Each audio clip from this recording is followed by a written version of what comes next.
Tibalah saatnya ya Tuhan bagi kami untuk merenungkan firman Tuhan.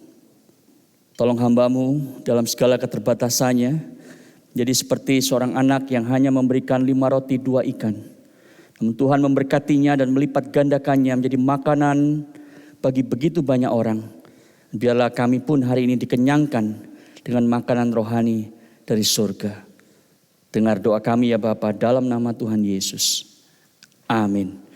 Jemaat sekalian, untuk menghormati firman Tuhan, kita tetap bangkit berdiri untuk mendengarkan pembacaan firman Tuhan. Teks yang menjadi dasar khotbah kita dari Filipi 1 ayat 12. Saya akan bacakan hanya sampai ayat 21 saja. Demikian firman Tuhan. Aku menghendaki saudara-saudara supaya kamu tahu bahwa apa yang terjadi atasku ini justru telah menyebabkan kemajuan Injil. Sehingga telah jelas bagi seluruh istana dan semua orang lain bahwa aku dipenjarakan karena Kristus. Dan kebanyakan saudara dalam Tuhan telah beroleh kepercayaan karena pemenjaraanku, untuk bertambah berani berkata-kata tentang firman Allah dengan tidak takut. Ada orang yang memberitakan Kristus karena dengki dan perselisihan, tetapi ada pula yang memberitakannya dengan maksud baik. Mereka ini memberitakan Kristus karena kasih, sebab mereka tahu bahwa aku ada di sini untuk membela Injil.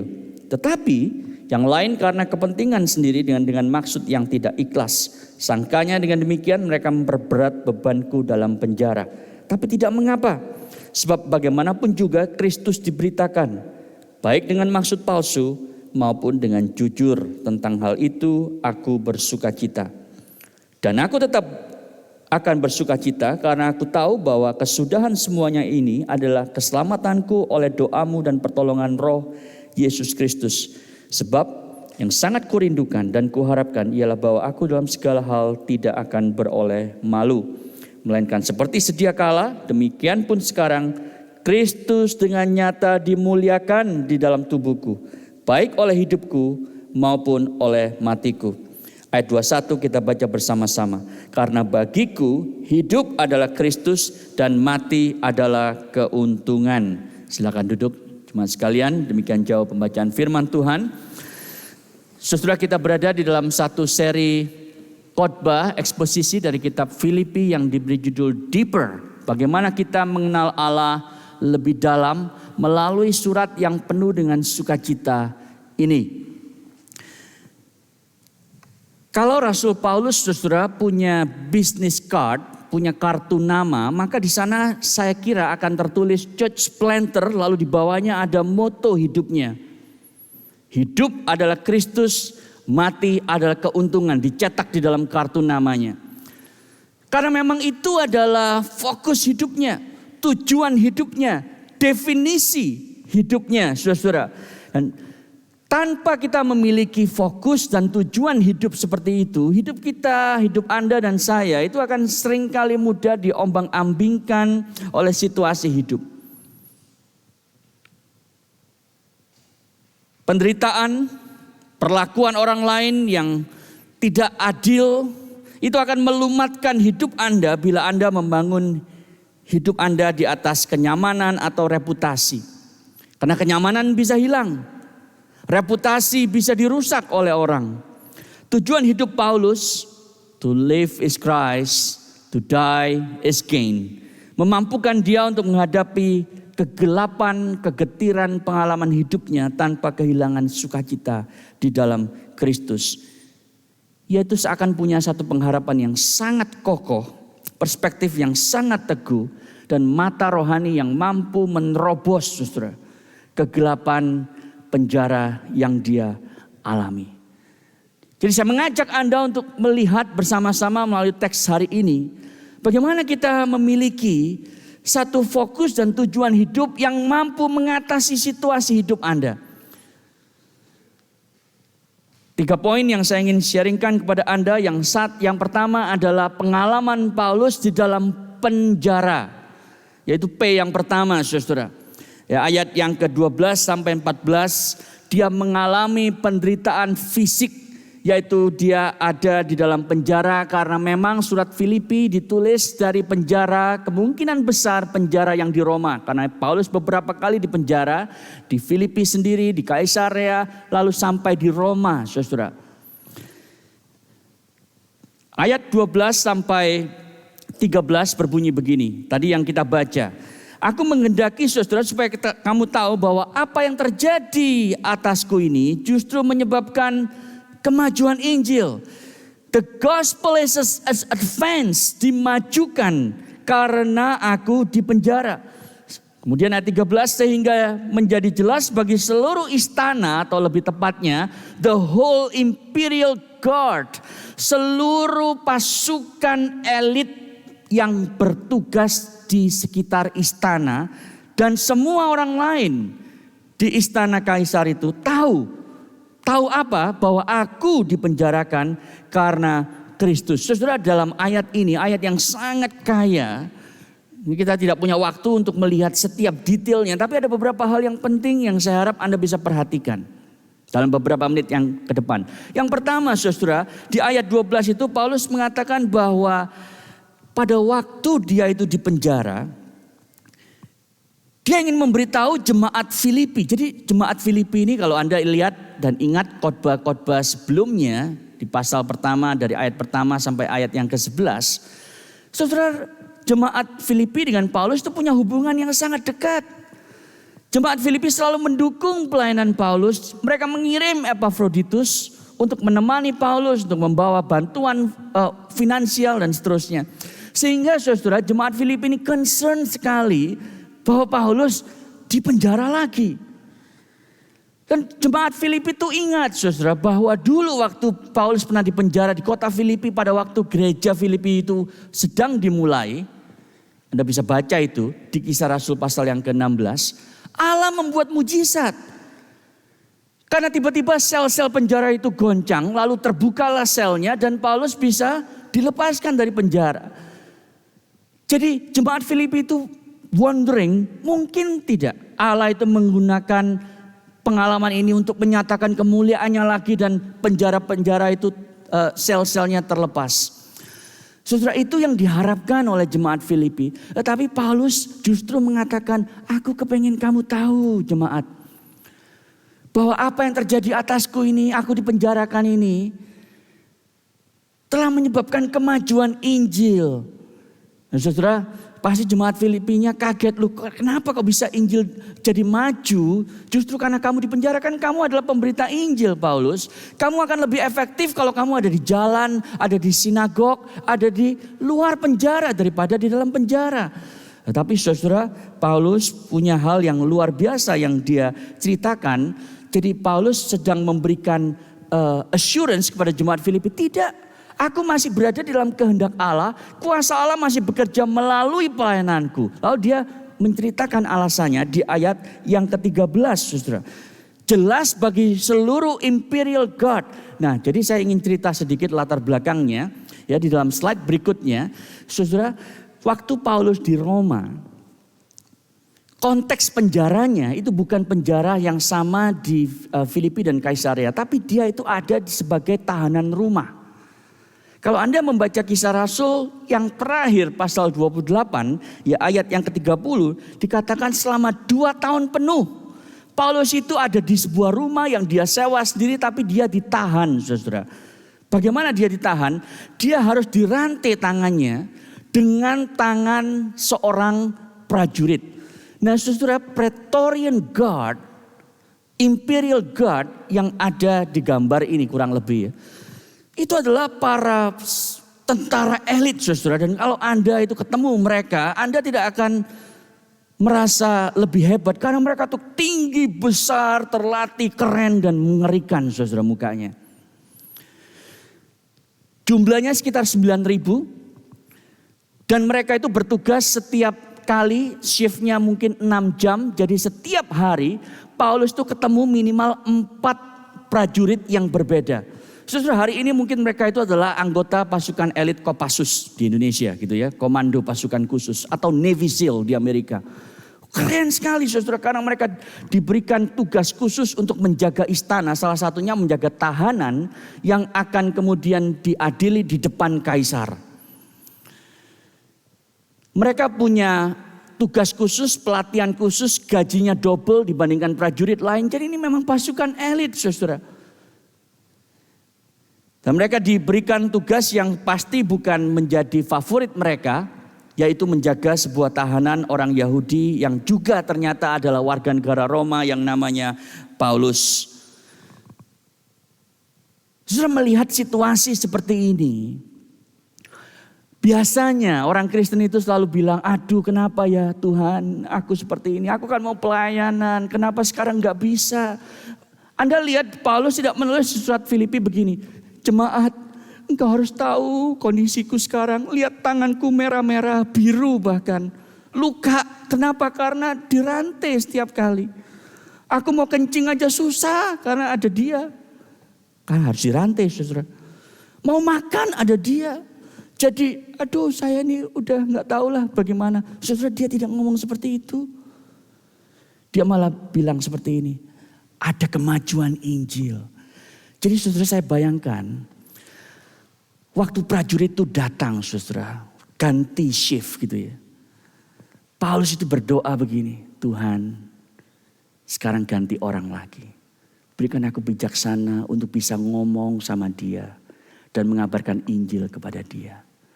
Prajuritnya berpikir aku harus jaga orang ini sebagai tahanan. Paulus berpikir aku harus jaga dia supaya dia itu datang kepada Kristus. Saudara, Paulus bilang justru prajurit ini yang sedang dibelenggu dari dosa dan dia harus dimerdekakan. Jadi perspektifnya sama sekali berbeda saudara. Memang Paulus pasti tidak dijaga oleh 9.000 tentara. Tetapi setiap kali orang yang jaga itu ngelihat Paulus sedang nulis surat untuk Filipi. Dia terima tamu saudara, memberikan konseling. Semuanya dia dengar. Dan pelan-pelan mereka percaya. Oh ternyata sukacita sejati itu hanya ada dalam Yesus ya. Pantas saya gak pernah bersukacita meskipun jadi pasukan elit. Lalu waktu ngobrol dengan teman-temannya. Lu tahu gak orang Yahudi itu yang kita jaga gantian. Dia ngomong tentang satu orang Nazaret yang katanya mati terus bangkit. Disembah sebagai Tuhan oleh orang-orang Yahudi itu. Dan katanya dia akan datang lagi. Dan dia memberikan hidup yang penuh. Dia memberikan hidup yang kekal. Mungkin kita memang salah selama ini. Jadi ngobrol saudara, itu sebabnya Paulus bisa klaim bahwa seluruh istana dan semua orang sudah mendengar Injil. Jadi saudara, Paulus itu berpikir, kapan saya bisa memberitakan Injil di kalangan elit istana kalau bukan Tuhan yang menempatkan dia di penjara tahanan Roma. Itu sebabnya Paulus dengan yakin mengatakan saudara, di ayat 16 dia bilang begini, aku ada di sini untuk membela Injil. I am, bahasa Inggrisnya put here, atau I am being deployed here, itu bahasa militer. Jadi prajuritnya merasa mereka itu dideploy untuk menjaga Paulus. Paulus justru merasa saya sedang ditugaskan sebagai tentara Allah untuk memberitakan Injil kepada para pasukan elit ini. Yang kemudian akan membawanya ke istana. Saudara, that's an amazing perspective yang seringkali tidak dimiliki oleh banyak orang Kristen. Perhatikan saudara, Paulus itu bilang gini, ini terjadi untuk kemajuan Injil. Bukan kemajuanku. Bukan kemajuan karirku. Karena kalau secara karir habis saudara.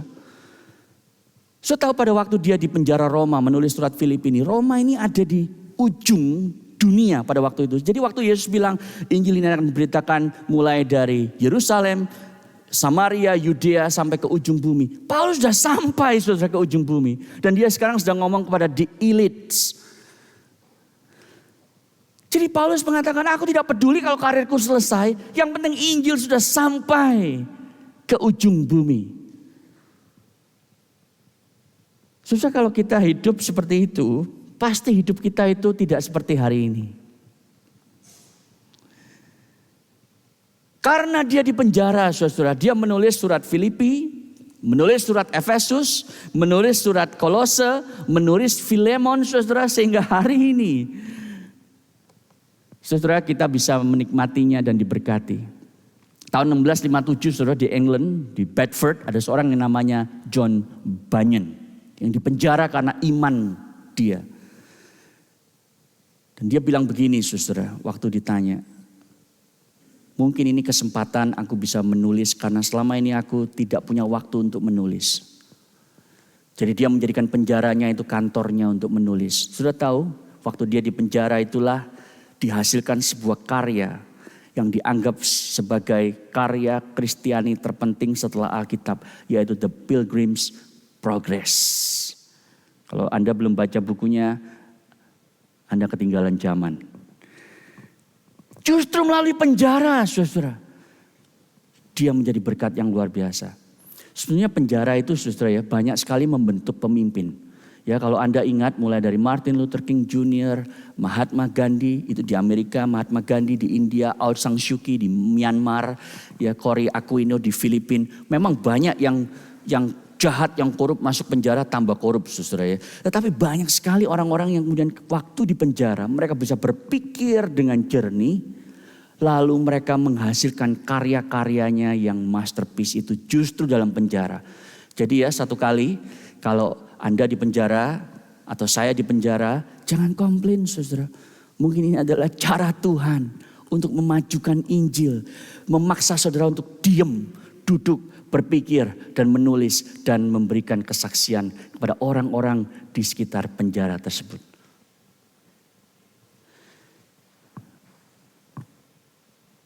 Yang kedua, saudara, bukan hanya Paulus itu. Kalau Anda lihat poin ayat yang ke-14, di sana dikatakan bukan hanya dia itu menjangkau orang-orang yang terhilang, para pasukan elit itu, tapi dia memberikan semangat kepada orang-orang yang sudah percaya. Ayat 14 bilang begini, dan kebanyakan saudara dalam Tuhan telah beroleh kepercayaan karena pemenjaraanku untuk bertambah berani berkata-kata tentang firman Allah dengan tidak takut.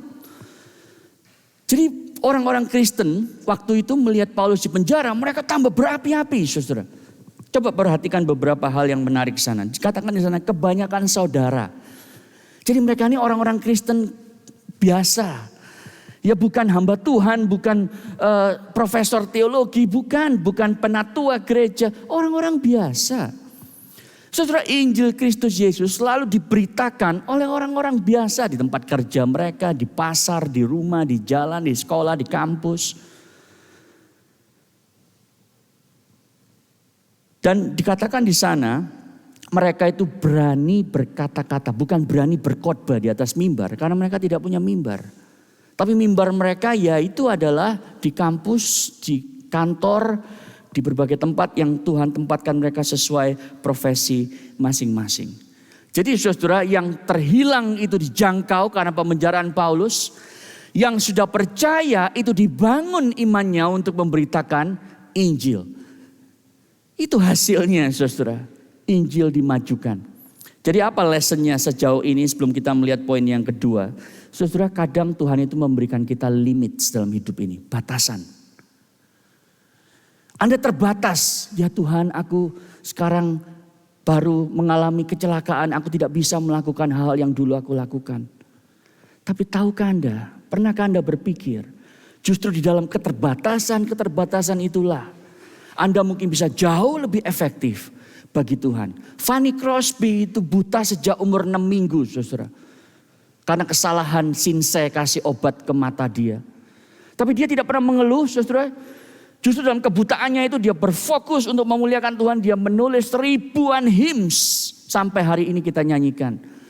Dia bilang begini, saudara, waktu ditanya, kenapa kamu buta tapi tetap produktif membuat hymns? Justru karena saya buta, saya tidak bisa tergoda dengan berbagai macam gemerlapan dunia. Saya bisa fokus kepada Tuhan Yesus. Dan nanti kalau aku ketemu dia, mataku akan terbuka dan melihat kemuliaannya secara langsung.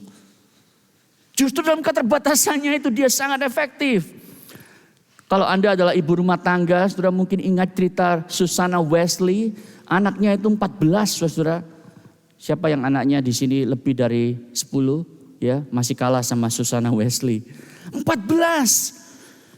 Wah, pasti saya pikirkan ya, kalau mau mandi gimana caranya itu, siapa yang duluan. Kalau makan berapa banyak yang dia harus siapkan nasi putihnya dan seterusnya. Belum popoknya. Zaman dulu gak ada popok, gak ada suster. Tapi sudah tahu dari 14 anaknya ini muncul John Wesley dan Charles Wesley yang menggoncangkan Inggris dengan firman Tuhan. Saudara, limits yang Tuhan berikan. Itu seringkali menjadi cara Tuhan untuk berkata, make sure you maximize, you advance the gospel. Melalui apa yang ada di dalam situasi hidup Anda. Allah telah memakai rantai Rasul Paulus sama seperti dia memakai tongkat Musa. Sama seperti dia memakai ketapelnya Daud, saudara. Apa yang ada di tanganmu dengan semua keterbatasan, Tuhan bisa menggenapkan rencananya membawa manusia datang kepada Kristus. Ya, Paulus dibelenggu, tapi firman Tuhan tidak pernah dibelenggu. Amin, saudara. Poin yang kedua, bukan hanya penjara, tapi P yang kedua, perlawanan. Di sana dia menunjukkan bahwa dia itu live for Christ. Bukan hanya melalui penjara, tapi ada perlawanan yang muncul. Ayat 15 sampai 18a itu bilang begini, saudara. Ada dua grup orang. Yang satu memberitakan Kristus dengan maksud murni. Yang satu memberitakan Kristus dengan maksud yang tidak murni. Dikatakan di sana ada kata iri hati, dengki atau iri hati dan perselisihan. Envy and rivalry. Yang satu memberitakan karena kasih, yang satu memberitakan karena kepentingan diri sendiri dengan maksud yang tidak ikhlas. Sangkanya dengan demikian mereka memperberat bebanku dalam penjara. Saudara, kita tidak tahu apa yang mereka lakukan untuk memperberat beban Paulus dalam penjara. Kalau ada yang mencoba berspekulasi, saudara, komentator itu bilang begini. Kemungkinan besar mereka itu bilang kepada orang-orang yang mendengarkan Injil. Lihat tuh Rasul Paulus, orangnya gegabah, tidak bijak. Sekarang dia di penjara, gara-gara dia pekerjaan Injil jadi mandek. Jadi saudara menjelekkan Rasul Paulus karena dia di penjara. Padahal justru Paulus bilang, karena justru aku di penjara, Injil maju. Tapi orang-orang ini menjelekkan dia. Saudara, itu sebabnya ya sampai sekarang kalau ada hamba Tuhan yang menjelekkan hamba Tuhan lain dari mimbar, Anda tidak usah kaget karena di Alkitab sudah ada. Ya di sini teksnya, saudara. Dan saya sering dengar sampai hari ini, saudara. Hamba Tuhan yang menjelekkan si ini ajarannya salah, si itu tidak Alkitabiah dari mimbar, saudara. Ini ada presidennya di dalam Alkitab. Hanya karena hamba Tuhan itu salah denominasi, salah interpretasi dan seterusnya. Tapi saudara, saya ingin mengajak Anda memperhatikan kenapa Paulus kemudian di ayat yang ke-18 dia bilang begini, tapi tidak mengapa. Motivasi mereka salah, enggak apa-apa. Asal Kristus diberitakan. Nah, saya punya 4 kotak saudara untuk melihat kenapa Paulus itu bisa punya posisi semacam itu. Nah, saudara, tentu kita ingin bahwa semua hamba Tuhan, semua pemberita Injil, semua ketua kelompok kecil, semua Sunday school teachers itu punya motivasi yang benar, ajarannya benar, ya kan? Kalau itu orang motivasinya salah, ajarannya salah, mendingan gak usah pelayanan. Jadi kita gak akan ngomong 2 kotak itu. Tapi yang sekarang jadi perdiskusi kita adalah yang 2 kotak yang berbeda itu. Paulus perhatikan tidak bilang bahwa orang-orang ini ajarannya salah, motivasinya salah. Dia tidak bilang begitu, saudara. Paulus bilang orang-orang ini motivasinya salah, ajarannya benar. Yang diberitakan Kristus yang tersalib. Jadi nggak apa-apa. Tapi kalau mereka ini memberitakan motivasinya benar, ajarannya salah. Jadi ini yang kebalikannya ya. Saudara, Paulus itu tidak akan pernah bilang, tapi nggak apa-apa. Ajarannya salah, nggak apa-apa.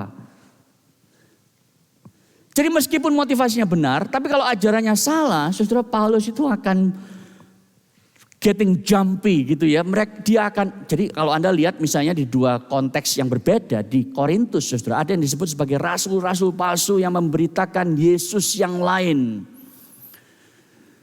Dan dia bilang biarlah kesudahan mereka itu sama dengan tingkah laku mereka. Dia sangat marah, saudara, dengan super apostles, dengan rasul-rasul palsu ini. Di Galatia apalagi. Ada orang yang memberitakan Injil yang lain yang sama sekali bukan Injil. Dan Paulus bilang apa? Kalau ada orang lain yang memberitakan Injil yang berbeda. Sekalipun malaikat datang untuk memberitakan Injil yang berbeda, dia bilang apa? Terkutuklah dia. Bahasa kerennya itu, let them go to hell. Let them be damned. Itu yang dia katakan, saudara. Kepada orang-orang yang mengajarkan bahwa kalau mau selamat itu harus disunat dulu, memenuhi hukum Taurat, saudara. Paulus bilang apa? Orang-orang yang mengajar gitu, biarlah mereka disunat semua alat kelaminnya. Kasar sekali. Kenapa? Karena yang jadi taruhan adalah Injil Yesus Kristus. Tetapi di dalam konteks Filipi beda, saudara. Kristus yang benar diberitakan. Motivasinya salah. Paulus bilang, gak apa-apa. Yang penting Kristus diberitakan. Saudara, apakah Paulus itu sedih gak kalau dia diserang? Kalau ada orang iri terhadap dia, pasti sedih. Dia itu manusia, saudara. Pasti dia merasa kenapa ya? Kita sama-sama pelayanan di ladang Tuhan, saya harus diserang. Bukankah Allah yang memberikan pertumbuhan? Aku cuma nanam, dia cuma nyiram. Allah yang memberikan pertumbuhan, kenapa aku harus diserang? Saudara, sampai hari ini gereja Tuhan itu mandek karena iri hati antar sesama hamba Tuhan. Terjadi, saudara. Kenapa banyak hamba Tuhan yang bertalenta tidak didukung? Karena banyak yang iri terhadap dia. Itu sebabnya orang yang bertalenta tidak bisa maju karena orang-orang yang lain mencoba menjatuhkan dia dan bukan mendukung dia. Saudara, kita harus belajar dari pola pengalaman gereja perjanjian baru bahwa kalau ada orang yang dipakai Tuhan, kita harus dukung dia dengan sekuat daya dan tenaga kita. Taruhannya adalah Injil Kristus Yesus. Tapi Paulus besar hati dan dia mengatakan, it's okay, gak apa-apa. Jadi saudara, dia tidak hanya mengalami penderitaan fisik di penjara, dia juga mengalami penderitaan emosi, saudara. Diserang orang karena pelayanannya sampai dia harus dipenjara.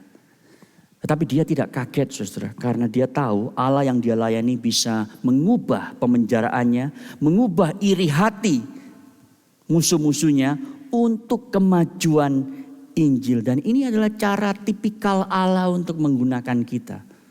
Membuat Anda dalam situasi yang sulit dan melalui kesulitan itulah lahir konviksi yang lebih dalam. Lahir buah-buah Injil yang Anda tidak akan pernah bisa dapatkan dengan cara lain. Jadi summary statement saya sejauh ini seperti ini, saudara.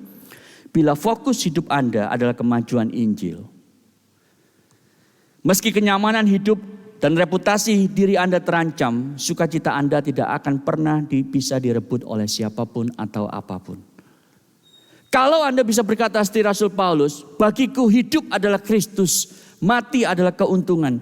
Maka meskipun kenyamanan hidup Anda diambil, Anda dipenjara misalnya, reputasi diri Anda itu rusak, Anda difitnah orang lain, Anda tetap punya sukacita yang tidak bisa direbut oleh apapun situasi hidup Anda atau siapapun orang yang menyerang Anda. Yang ketiga, yang terakhir adalah P yang terakhir, prioritas. Prioritasnya muncul di ayat 18b sampai 21. Paulus bilang, dan aku akan tetap bersukacita. Dia ulangi lagi sukacita. Karena aku tahu kesudahan semuanya itu ialah keselamatanku oleh doamu dan pertolongan Roh Yesus Kristus.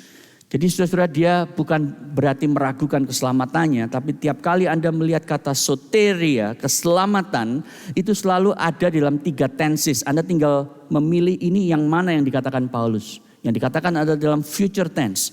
Saudara, kita diselamatkan di masa lalu dari penalty of sin, hukuman dosa. Roma 8 ayat 1 bilang tidak ada lagi penghukuman bagi mereka yang dalam Kristus Yesus. Itu masa lalu. Di dalam present tense, saudara, kita sedang terus diselamatkan dari kuasa dosa sehingga Anda bisa melawan dosa dan mengalami kemenangan hari ini. Keselamatan di dalam future tense adalah nanti Anda dibebaskan dari the presence of sin sehingga Anda tidak lagi bisa berbuat dosa. Jadi keselamatan ada di dalam 3 tenses, masa lalu, masa kini, dan masa yang akan datang. Paulus sedang bicara tentang masa yang akan datang. Bahwa aku yakin aku akan diselamatkan karena doamu dan pertolongan Roh Yesus Kristus. Lalu dia bilang di ayat yang ke-20 begini, yang sangat kurindukan dan kuharapkan. Dalam segala sesuatu tidak beroleh malu, melainkan seperti sedia kala, as always, demikian juga sekarang. Sekarang pas aku di penjara ini, Kristus dengan nyata dimuliakan dalam tubuhku, baik oleh hidupku maupun oleh matiku. Saudara, apa sih artinya Kristus dimuliakan melalui tubuhku, baik hidupku oleh matiku? Ini terlalu abstrak bagi kita. Saya akan coba untuk membuat ilustrasi supaya ini konkret, saudara. Coba bayangkan dua alat ini ya. Satu namanya teleskop, satu mikroskop. In case Anda tidak tahu, pasti tahu kan. Saudara, teleskop itu untuk melihat bintang misalnya. Bintang itu pasti lebih besar dari teleskop tapi sangat jauh sehingga kecil kelihatannya. Tapi teleskop itu membesarkan bintang lalu membawanya lebih dekat pada kita. Mikroskop itu kebalikan saudara, kita melihat satu kutu kumbang yang begitu kecil gitu lihat di mikroskop jadi besar kelihatannya dekat pada kita. Jadi saudara, bagi orang yang belum percaya, Kristus itu kelihatannya kecil, sepele, enggak berarti. Orang lain yang lebih besar, bos kita lebih besar, karir lebih besar, uang lebih besar daripada Kristus. Waktu Paulus berkata supaya Kristus dipermuliakan, maksudnya adalah bagaimana justru melalui krisis yang aku alami ini, Kristus yang tadinya dianggap kecil, sepele, tidak berarti, sekarang menjadi besar. Menjadi yang paling mulia bagi orang tersebut. Jadi tubuh kita itu seperti lensa yang membuat Kristus yang terlihat kecil menjadi sangat besar. Dan Kristus yang terlihat jauh itu menjadi sangat dekat. Itu yang dia maksud. Hiduplah saudara sehingga kemuliaan Kristus yang tadinya dianggap remeh oleh teman kantormu, teman di kampusmu. Sekarang mereka melihatnya dengan serius. Jadi tantangannya bagi Anda dan saya, kalau Anda hidup bagi karir,